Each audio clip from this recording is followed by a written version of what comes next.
हमारे चैनल को सब्सक्राइब करें और बेल आइकन दबाएं। आप सबका स्वागत है लाइव चैट शो सच है या धोखा में।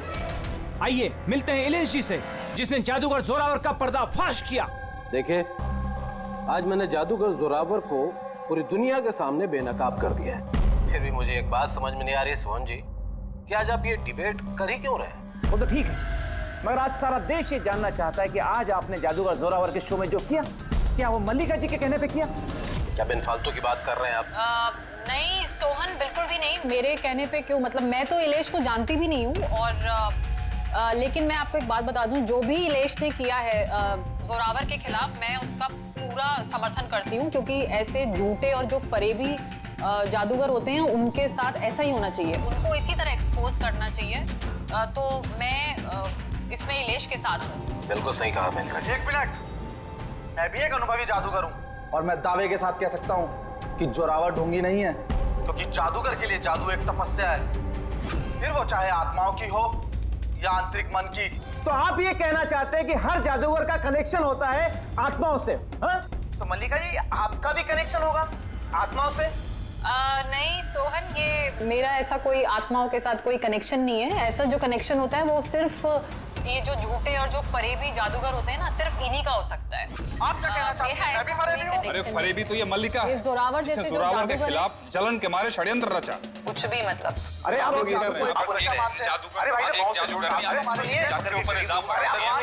अरे आप झगड़ा मत कीजिए, एक दूसरे की बात सुनिए। आप इलेश, ये क्या हो रहा है? ये हवा में कैसे उड़ रहा है? ये कूद कैसे जा रही? इलेश जी, आप ठीक है? कौन है? कौन है? ये चाकू हवा में कैसे उड़ रहे हैं? ये मार देगा इसको। कौन है? इलेश जी! इस समय हम इलेश के घर के बाहर खड़े हैं। सबकी जुबान पर एक ही सवाल है कि इलेश की हत्या में जादूगर जोरावर का हाथ है।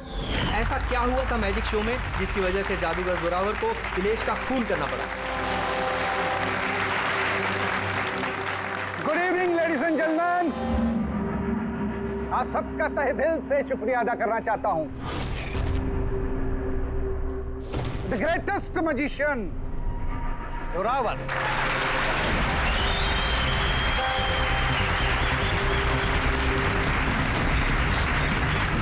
गेले।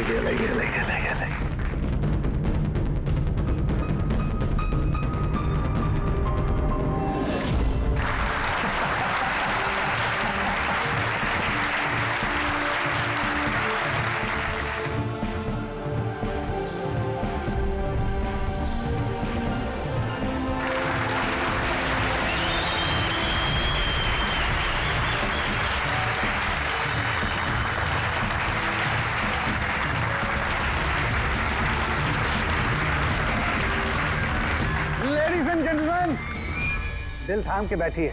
अब जो मैं जादू आपको दिखाने जा रहा हूं, वो दुनिया की किसी भी कोने में ना तो आपने देखा होगा और ना ही सुना होगा। एक मिनट, यहाँ पे मौजूद सभी इंसानों ने 7,000 रुपए देकर टिकट खरीदी है जोरावर जी का शो देखने के लिए। तो मैं चाहता हूं कि आप साबित करें कि आपका जादू जो है वो असली है, कोई फरेब नहीं। ओ हेलो, तुम चाहे कोई भी हो। इलेश नाम है मेरा। इलेश हो या मिथिलेश, आप इस तरह से शो में रुकावट नहीं डाल सकते। सिक्योरिटी, बाहर निकालो इन्हें।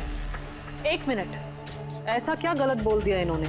यहाँ पे हम सब ने 7,000 रुपए की टिकट खरीदी है। हक तो हमारा बनता है जानने का कि आपका जादू असली है या नकली।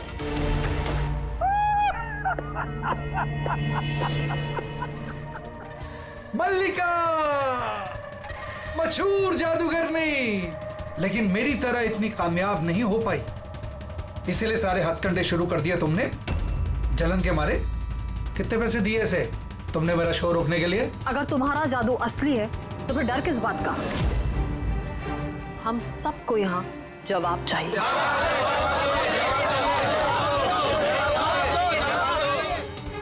एक्सक्यूज मी बॉस, ये सब लोग हमें देख रहे हैं, आप प्लीज कुछ कीजिए।